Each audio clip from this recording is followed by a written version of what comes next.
Em um fascinante conto de mistério e revelações ocultas, Os Três de Satanás, o enigma secreto desdobra-se como uma jornada pelo mais astuto dos ardis diabólicos.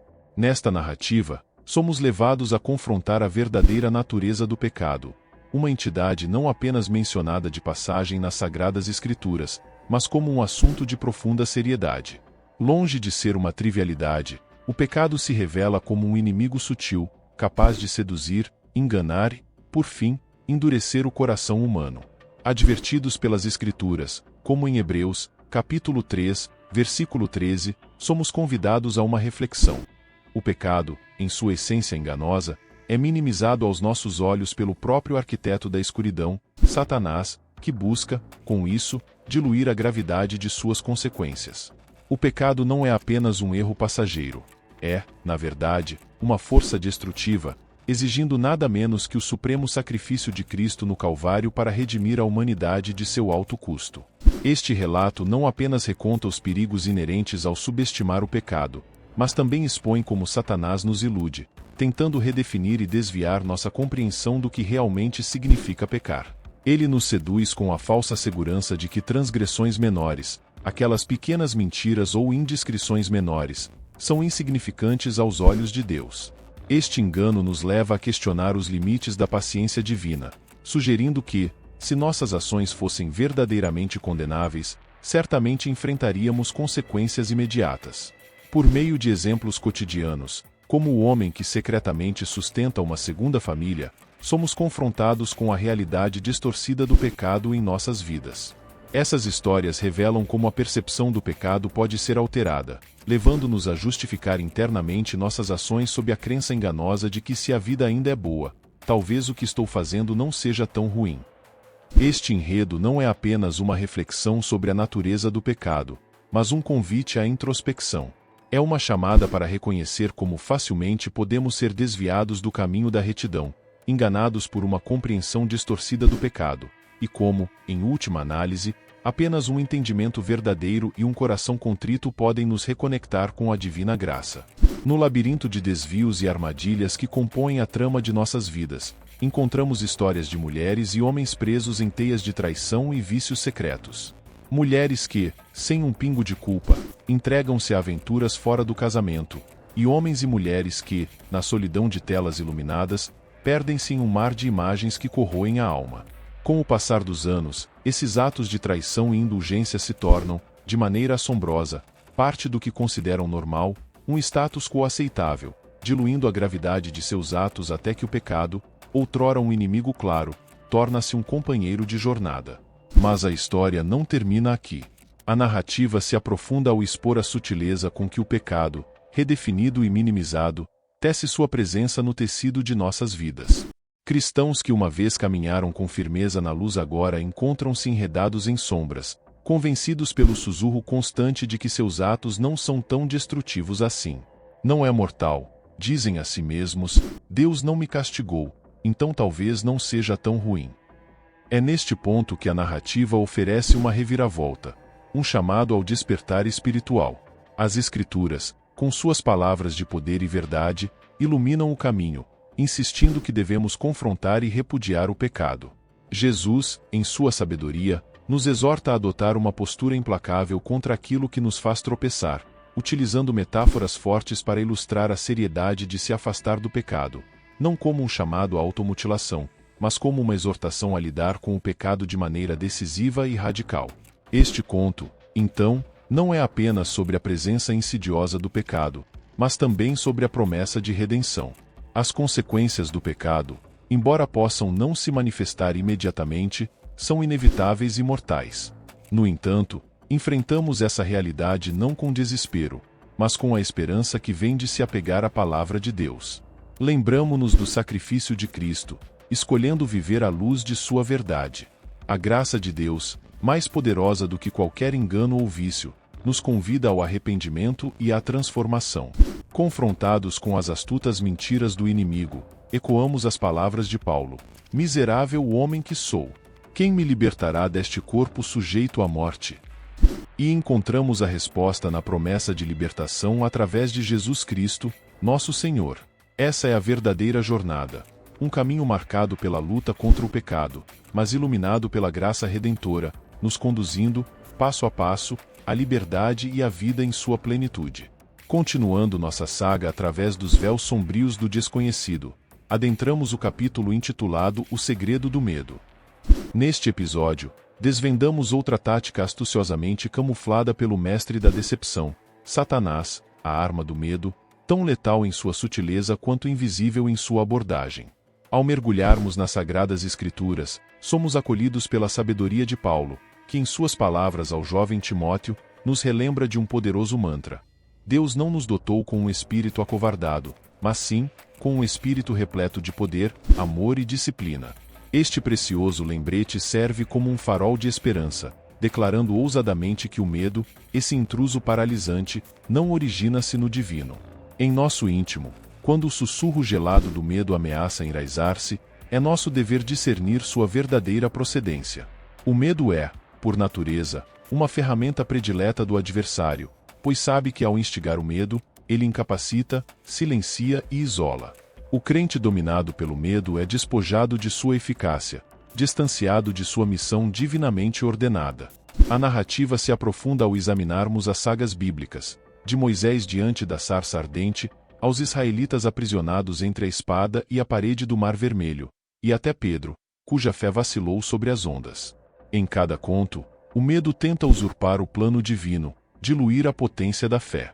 Todavia, a resposta celestial a essa insidiosa ameaça é imutável: não temas. Esse conselho divino não é um mero gesto de conforto, mas um mandato, um chamado ao reconhecimento de que o medo é meramente uma ilusão, um véu nebuloso que distorce nossa percepção da realidade. A maior falsidade que o medo nos vende é a crença de que nossas adversidades são maiores que nosso Criador, que nossos desafios são insuperáveis, e que estamos sozinhos em nossa jornada. Mas aqui reside a nossa fortaleza, na verdade imutável de que aquele que habita em nós é supremo sobre qualquer força que enfrentamos neste mundo. No cerne do combate ao medo, encontramos a tríade divina de poder, amor e disciplina, uma fórmula infalível que Paulo revela a Timóteo, e através da qual somos convidados a confiar plenamente no Senhor. Diante do abismo do desconhecido, somos lembrados de que não importa quão imenso pareça o desafio ou quão profunda seja a desesperança, dispomos de um arsenal celestial, inimaginável em sua magnitude, pronto para nos elevar acima de nossos medos mais sombrios. À medida que a saga se desenrola, chegamos ao desfecho desta tríade de ensinamentos, com o segredo das distrações desvendando a última e talvez mais astuta das táticas do adversário. A jornada espiritual, tão ricamente tecida com desafios e triunfos, é frequentemente assediada por um inimigo invisível, a distração. Na essência desta revelação, somos recordados do dom divino de poder, amor e discernimento. Essas dádivas celestiais servem como nossa armadura contra as artimanhas do inimigo, capacitando-nos a enfrentar as sombras do medo com uma força inquebrantável. O poder nos dá a coragem para enfrentar as adversidades, o amor nos envolve com a certeza de que não estamos sozinhos, e um espírito equilibrado nos permite discernir entre o efêmero e o eterno. Quando as garras do medo tentarem nos enclausurar, é essencial recordarmos as palavras de Paulo a Timóteo. O medo é reconhecido como uma estratégia do inimigo, uma tentativa de nos desviar, diluir nossa fé e esmorecer nosso ânimo. Porém, armados com o poder, amor e discernimento divinos, estamos prontos para enfrentar as tempestades da vida e os ardis de Satanás. O Salmo 27 ressoa como um hino de vitória contra o medo. O Senhor é minha luz e minha salvação. De quem terei medo? Essa declaração não é apenas um refúgio espiritual, mas uma proclamação audaciosa da nossa fé inabalável diante dos desafios. Adentrando o domínio das distrações, somos confrontados com a realidade de que nossa jornada espiritual é frequentemente ameaçada não apenas por obstáculos diretos, mas também pelo sutil desvio da nossa atenção. Satanás, em sua astúcia, utiliza a distração como um meio eficaz para desfocar nossa visão do propósito eterno de Deus para nós. Seja pelas preocupações cotidianas ou pelas ambições terrenas, somos constantemente tentados a desviar nosso olhar das verdades eternas. James nos lembra da brevidade da nossa existência terrena, comparando-a a um vapor que aparece por um momento e logo se dissipa. Esta perspectiva nos desafia a focar no que é eterno, em vez de nos perdermos nas preocupações passageiras. No caos da vida moderna, onde somos puxados em múltiplas direções, a arte de permanecer focado no que é verdadeiramente importante torna-se um ato de rebelião contra as forças de distração. Ao reconhecer as estratégias do inimigo, somos chamados a uma consciência renovada, onde nosso propósito eterno e destino são o foco principal, uma jornada onde cada passo é guiado pela luz divina, longe das sombras das distrações.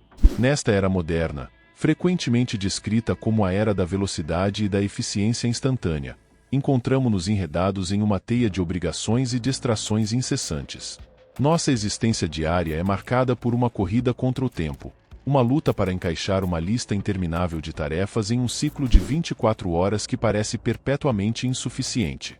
Da corrida matinal ao escritório até a noite, quando finalmente repousamos, apenas para reiniciar o ciclo. Cada dia é uma batalha para manter, consertar, pagar e, paradoxalmente, conectar. Dentro desse turbilhão de atividades, a cultura moderna, habilmente arquitetada pelo Deus deste mundo, tece uma narrativa que sutilmente nos afasta do essencial, do eterno. Estamos tão imersos na urgência do agora, tão consumidos pelas demandas terrenas, que o espaço para Deus, para a reflexão espiritual e para a eternidade, é espremido para as margens de nossa existência, muitas vezes reduzido a meros interstícios entre nossos afazeres. Este é o cenário perfeito para a estratégia de distração do adversário.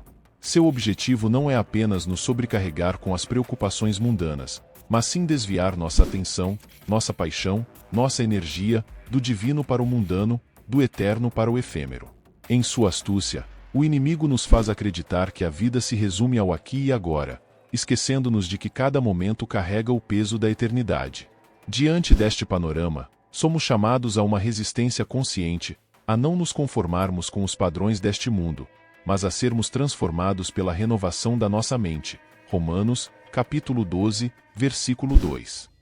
Essa transformação não é meramente um ato de rebeldia contra a correnteza cultural, mas uma escolha deliberada de priorizar o que é de fato essencial, de discernir a vontade de Deus que é boa, agradável e perfeita. O Evangelho nos confronta com a realidade inexorável de nossa mortalidade e do julgamento eterno que se segue. É uma mensagem que o mundo, em sua incessante busca por distração, deseja ocultar. Mas é precisamente nesta mensagem que encontramos a chave para transcender as distrações, para viver não apenas em resposta às exigências do momento, mas em uma preparação consciente para o encontro definitivo com o Eterno. Diante das estratégias do inimigo, é vital lembrarmos que há um compromisso do qual não podemos nos desviar, um encontro com o divino que excede em importância tudo o que o mundo pode oferecer. Este é o convite para viver uma vida não definida pela ocupação frenética, mas enraizada na contemplação do que é verdadeiramente perene e imutável.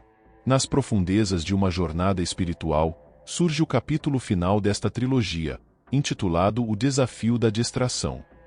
Enquanto navegamos pelas águas turbulentas da existência, confrontamo-nos com uma força sutil, mas implacável, que busca desviar nossos olhares dos horizontes eternos que Deus nos prometeu.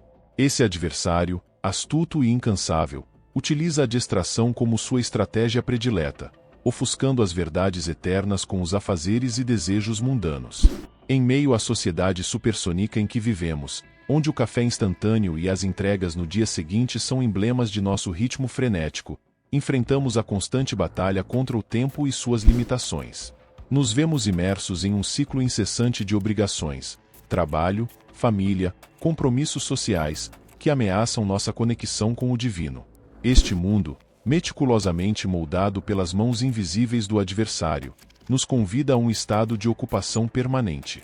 Uma existência onde a urgência do agora eclipsa a perspectiva da eternidade, nos fazendo questionar: estamos demasiado ocupados para Deus? Será que nossas prioridades foram desviadas do que é verdadeiramente importante? Aqui jaz o cerne da questão. A cultura deste mundo é uma ilusão efêmera, um sussurro passageiro que nos desvia do chamado eterno.